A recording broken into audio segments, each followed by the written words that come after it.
Hello everyone, welcome to the course on Health Humanities, Indian and Western Medical Knowledge Traditions. This is lecture number 28 on modernity, T.S. Eliot and mental illness.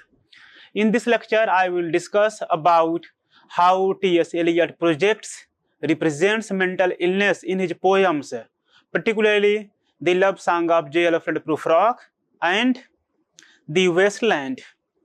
I will talk about the impact of modernity and how modernity has led to the crisis of what you call spiritual disintegration. It has led to the mental disintegration of people. In this lecture, I will discuss about the crisis caused by modernity, the self-consciousness of characters.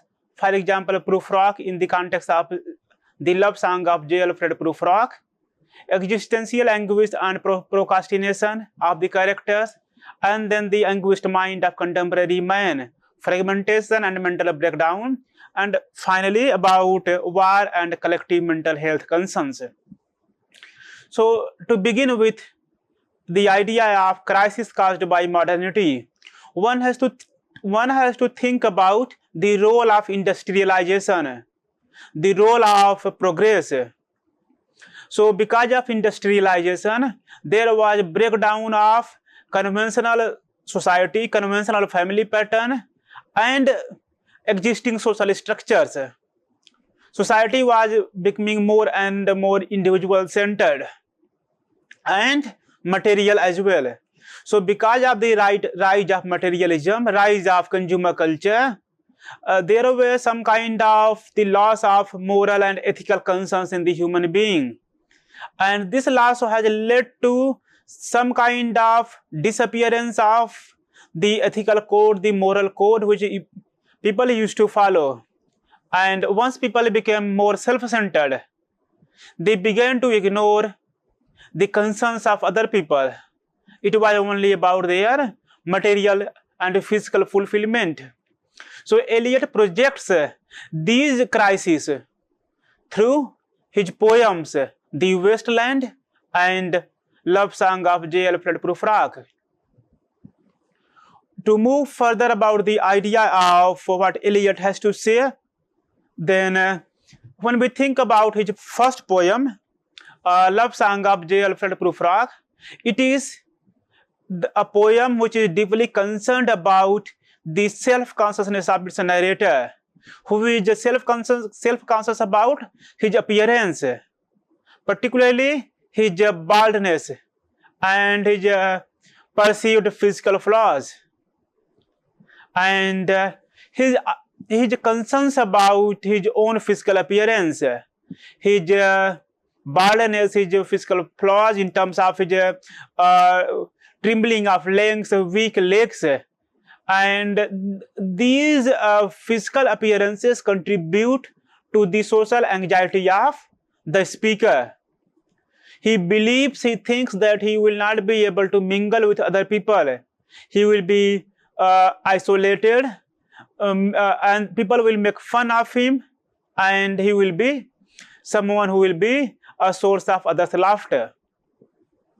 In this way, his experiences of social isolation and alienation, his struggles to connect with other people, and his struggle to participate in social gatherings leads him some kind of mental depression, mental trauma. And his anxieties are further amplified by fear of judgment and rejection, that what other people will think about him. And he is not able to connect with other people, assuming that he will get rejected by them. And this leads him to avoid any kind of action, any kind of efforts which he wants to take.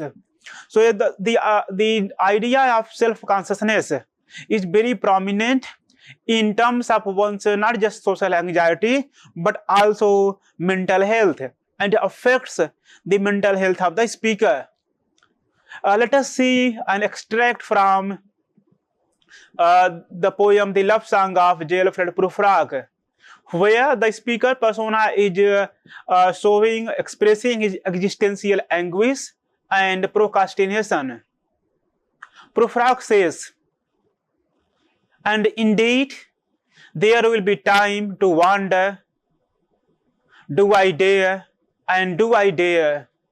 Time to turn back and descend the stair with a bald spot in the middle of my hair. They will say, how his hair is growing thin, my morning coat, my collar mounting firmly to the chin, my necktie rich and modest, but asserted by a simple pin. They will say, but how his arms and legs are thin.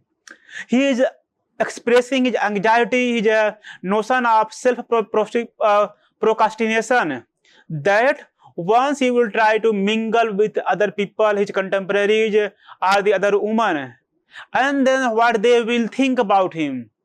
So basically, this person, the speaker, is concerned about others' opinion about himself.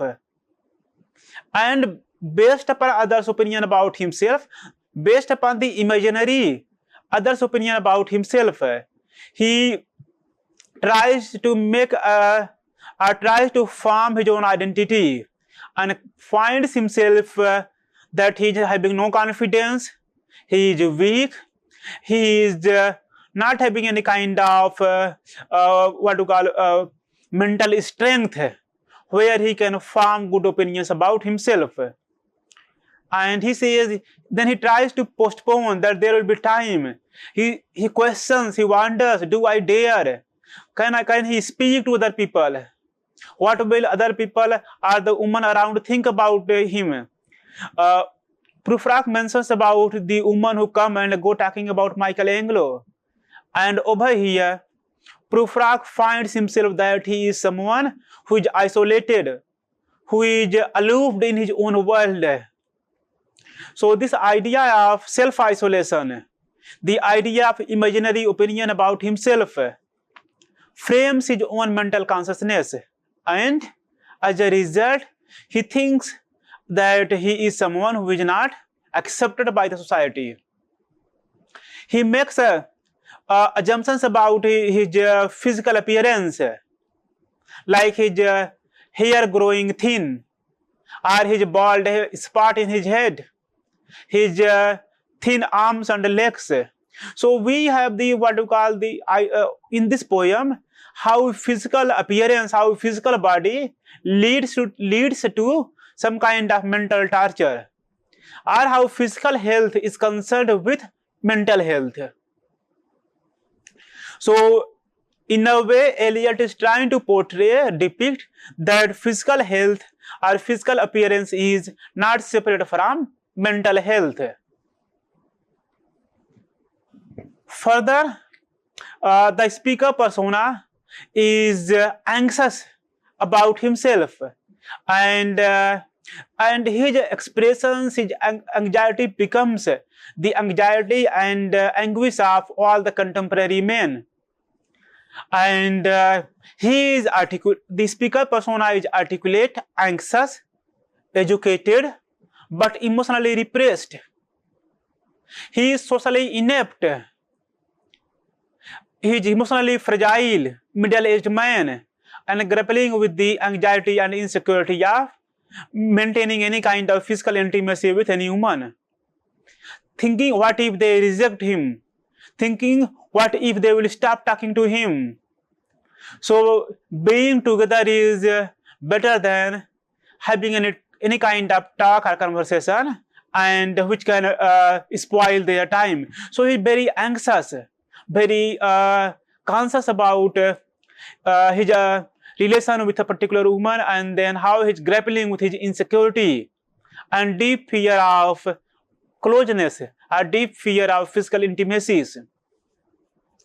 And further, the poem is having a lot of digressions, and the digressions and indecisions of Prufrock, of the speaker, is also depicting his, or maybe the fear of all contemporary men. And he asserts, the speaker asserts, time for you and time for me, and time yet for 100 decisions and for 100 visions and revisions. Before the taking of a toast and tea, the person, the speaker persona, is not able to make any kind of decisions, assuming that it will lead to some kind of crisis. So his mental failures are depicted through the digressions of his conversation, the indecisions or lack of decisions which he is having. And then he says there will be time. There will be 100 other moments for decisions and indecisions.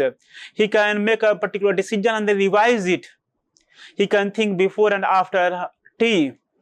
So in this way, it is revealing the condition of all contemporary men who are having the anxiety of not having any kind of concrete decisions, who are having anxiety of being emotionally fragile, that what if somebody rejects him, what if somebody is not responding, what if the conversation leads to some kind of social relations breakdown. And this being so much conscious or so much anxious about one's body, one's appearance, one's mode of communication leads to the mental disturbance, leads to some kind of mental failures. And moreover, the speaker persona is having inferiority complex. He is having insecurity. He says, women come and go, talking of Michelangelo. But what about him? He is not someone who can actually fit in their world. And in a way, he finds that he is an unsuitable person. Then he tries to dehumanize himself, tries to demean himself, tries to demean his strength, his mental condition. He says, do I dare? He questions, do I dare? Do I dare disturb the universe? Probably the answer is no. Mentally he believes, psychologically he believes that there will be 100 other moments for decisions, visions and revisions. So why should he disturb this particular moment, particular time with the lady whom he is spending his time?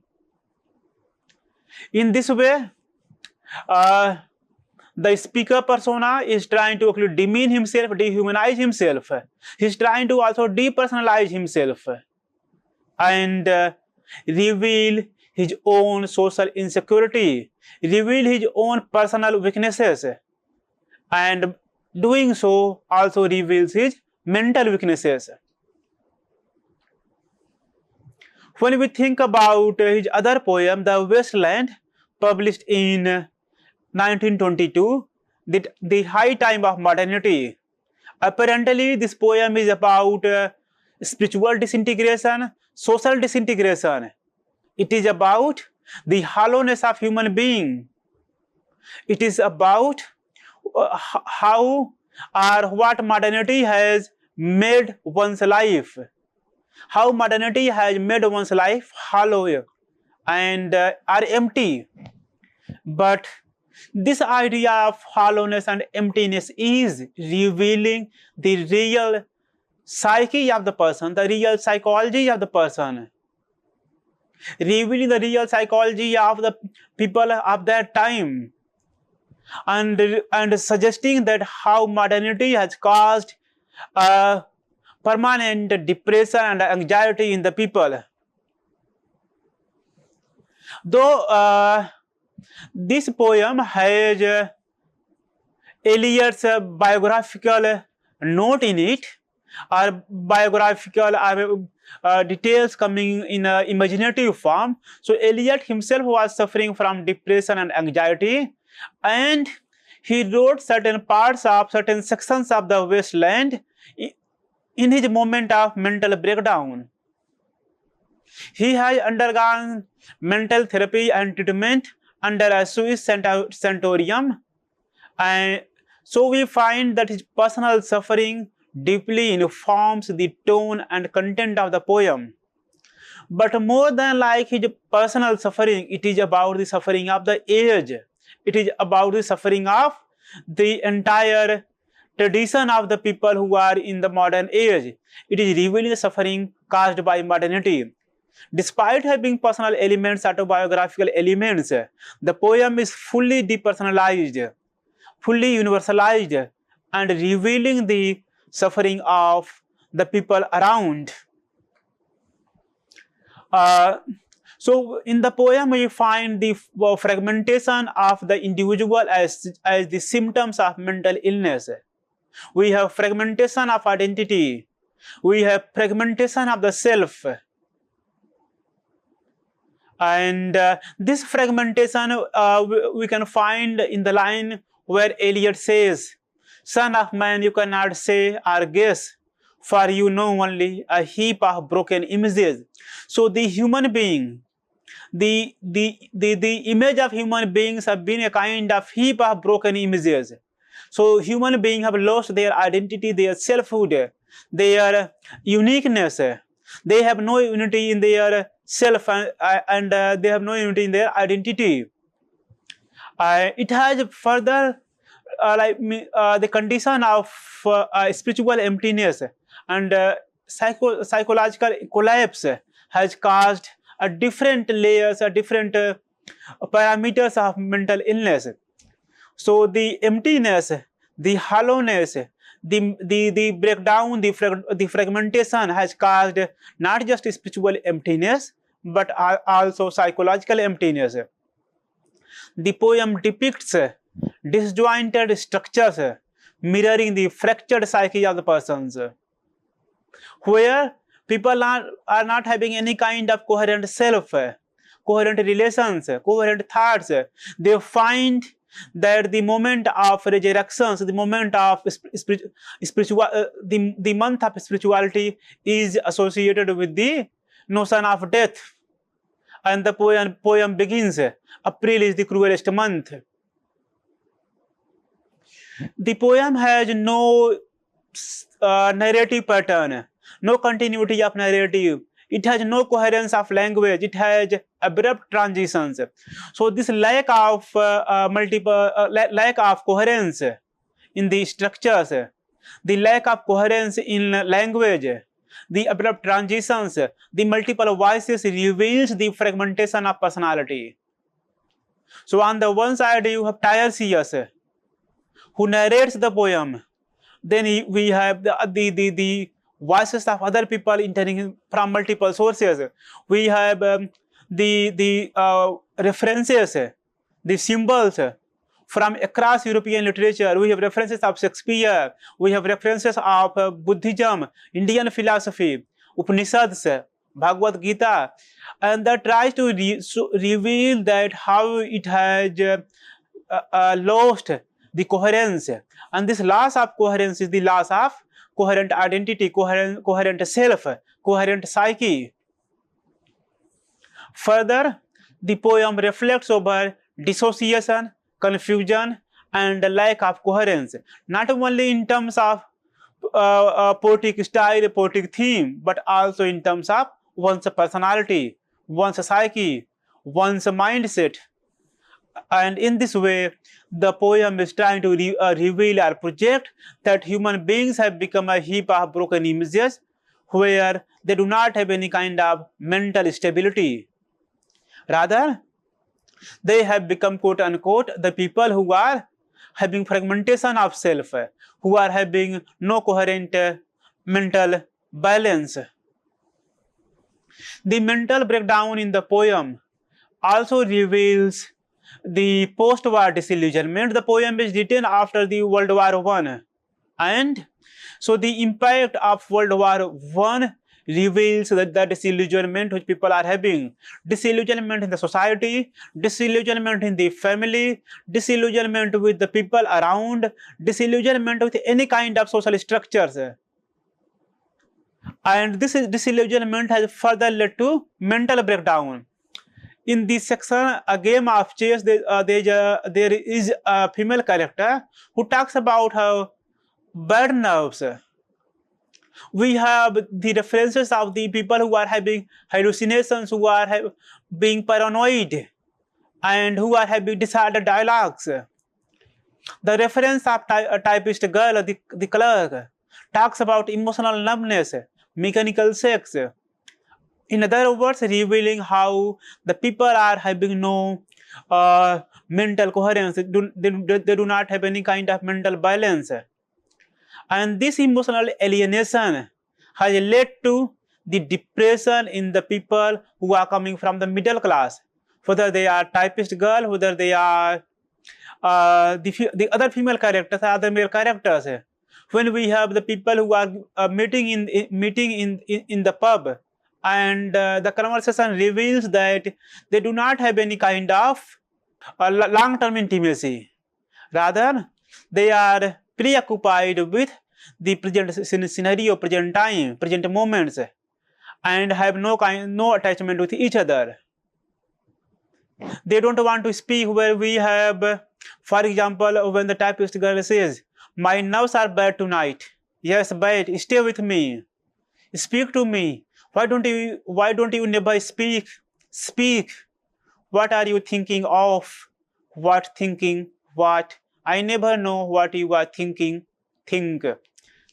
This is the moment when the people are having mechanical sex, and after that, after the physical fulfillment of the male person, he has no concerns for this lady, and she wants to talk to that person, but that male person has maintained a silence, that revealing that they do not have any kind of further attachment and intimacy. It is only about the physical fulfillment. And so this reveals the nervous breakdown, the mental breakdown, which the poem is depicting, and how society is turning towards mental breakdown. The idea of mental breakdown is further referred when Eliot talks about